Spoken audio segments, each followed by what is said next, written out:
Salam pemirsa, berjumpa lagi bersama saya dalam pembahasan buku sekolah sahabat kita yang judul besarnya Penata Layanan Motivasi Hati.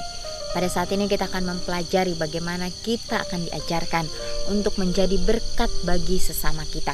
Dan kita juga diajarkan untuk menjadi penata layan yang sejati, khususnya di akhir zaman ini.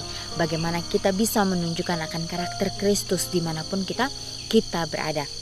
Bagaimana Kristus sudah menunjukkan akan teladannya, yaitu pengorbanan diri. Bagaimana dia menyangkal dirinya.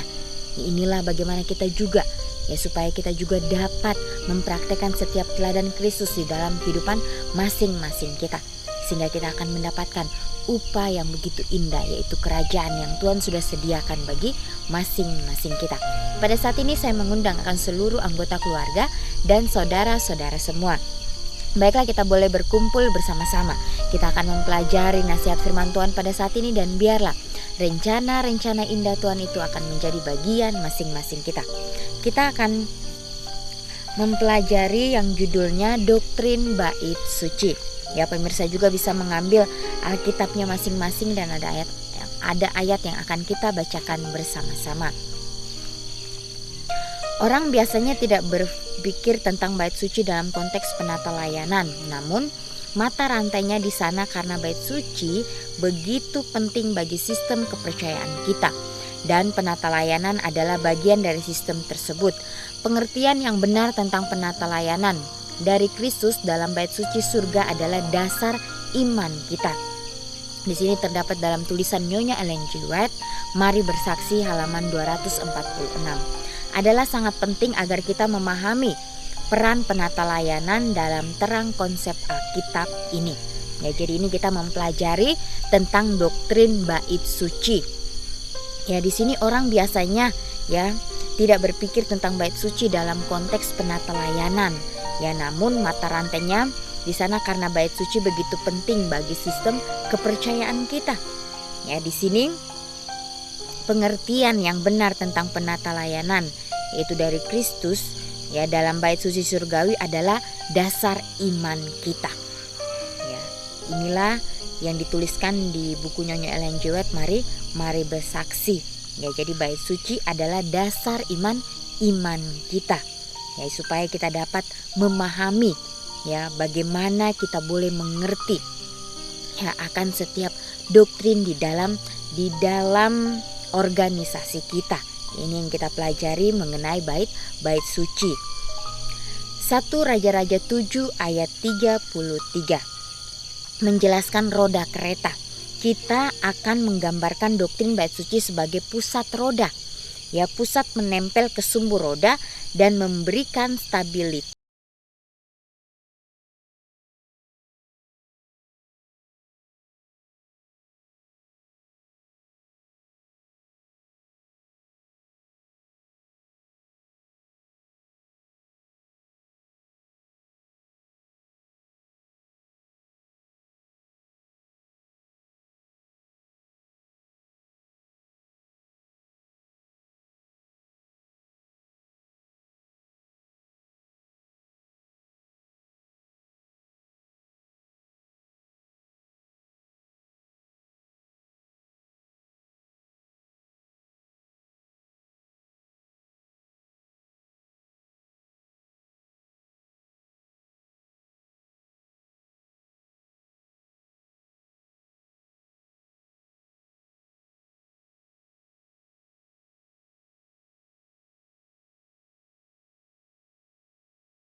atau Alkitab saja, paham Alkitab dalam gereja Advent membangun sistem doktrinnya dari pandangan doktrin bait suci secara umum. Ya.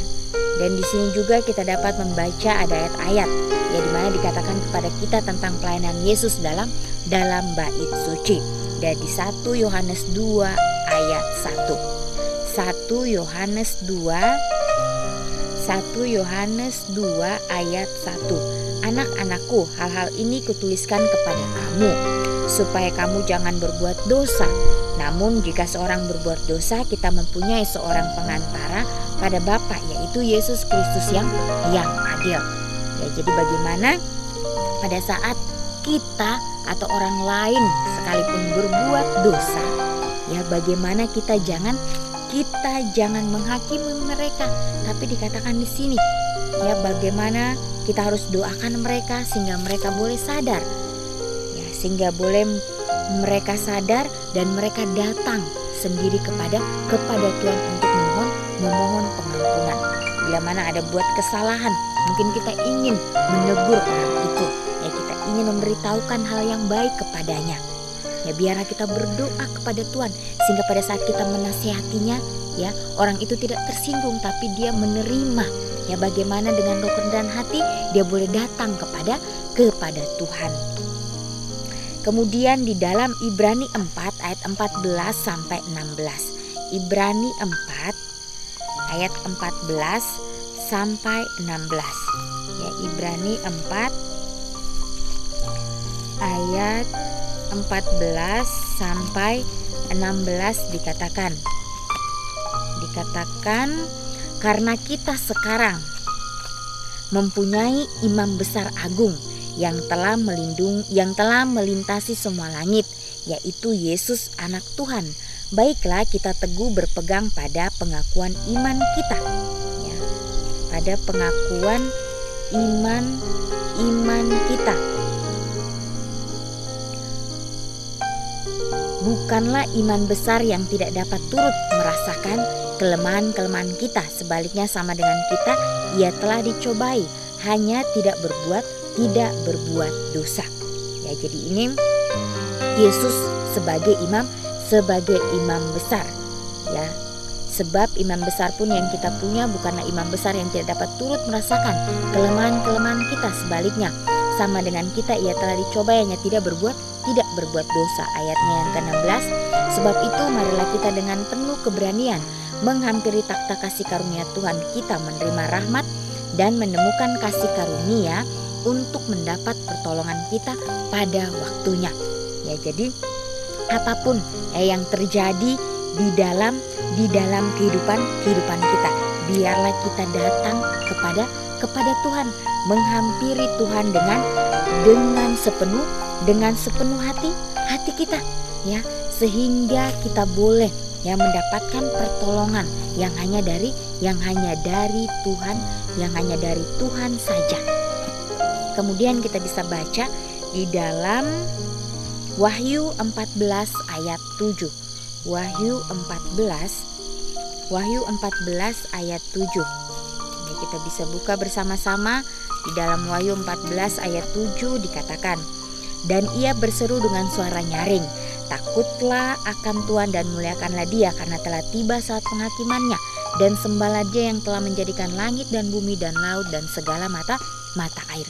Jadi satu-satunya yang harus kita sembah di dunia ini yaitu Tuhan yang bertakhta dalam kerajaan surga sendiri. Ya, jadi sudah sangat jelas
dalam kehidupan kita setiap harinya. Yang tadi kita sudah baca dalam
terima akan rahmat kasih Tuhan itu di dalam kehidupan kita. Ya, biarlah kita juga boleh menjadi berkat bagi sesama kita. Ya, dan biarlah iman seperti Yesus, iman yang selalu bersandar kepada Bapa di surga itu akan menjadi bagian masing-masing kita. Ya pemirsa, kita akan berjumpa lagi di kesempatan yang berikutnya dan Tuhan memberkati.